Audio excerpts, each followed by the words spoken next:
Have you ever, during the course of a day, just looked around and said, something just feels off? Like, I just can't do anything right or get anything right. Or you go out on a date or something like that and you just can't put your finger on it, but your date, something just feels off about them. Like, if you meet them and when they're in a group, they're funny and smart and spontaneous. And then when you get alone with them and they're just none of the above, then you start to think, is it me? Is it something I did? Is it something I said? But no, it's not you. It's not something you did or something you said. It's just them. It's just the scene. It's just the scenario. Which brings to mind WandaVision. Now, I'm a huge comic book fan. Very, very big comic book fan.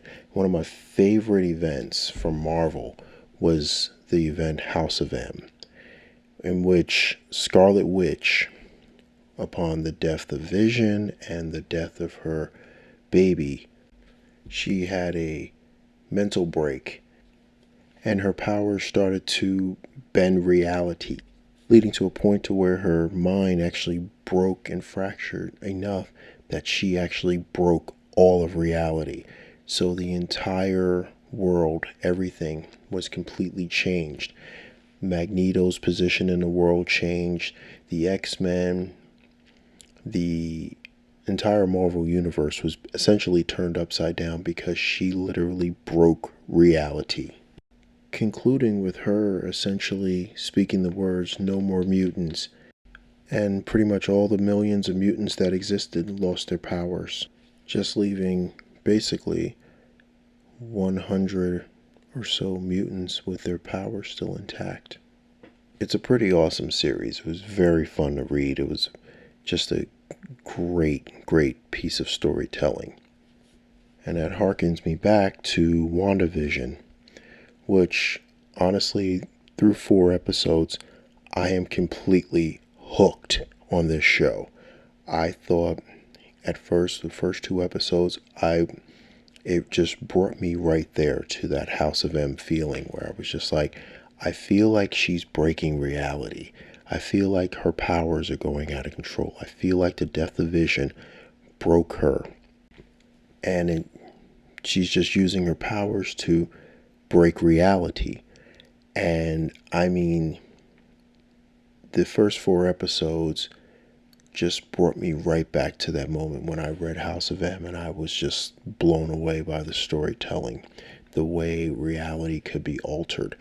And I mean, WandaVision, it's a slow burn thriller, but man, it's good.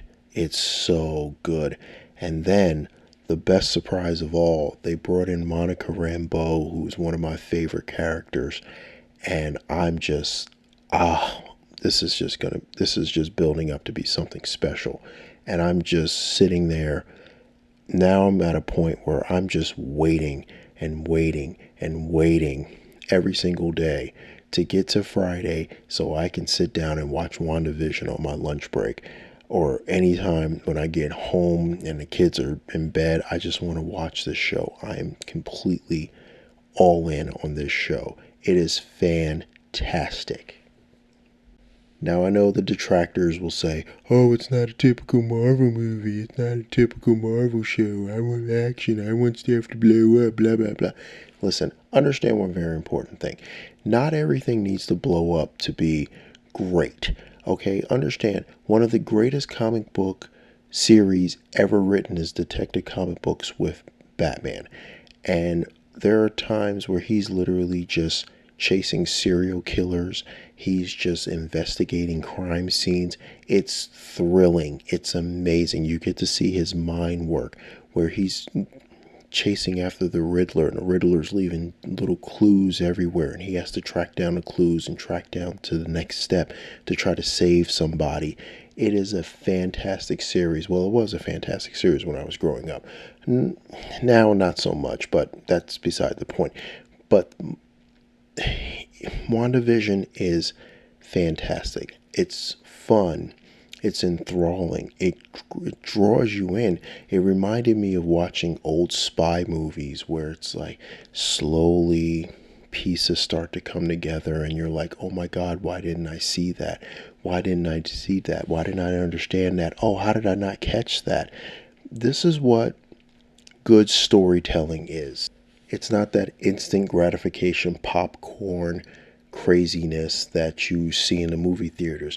This is something different. This is, I think, I don't know how it's going to end, but I feel like this could be seriously something special. This has just been a pleasure. My hat's off to Marvel for trying something different, doing something different, and really exposing the audience to something that, once again, I feel like could be truly special. Through the first 4 episodes, I seriously say this is a must-watch. Absolutely, utterly, totally a must-watch.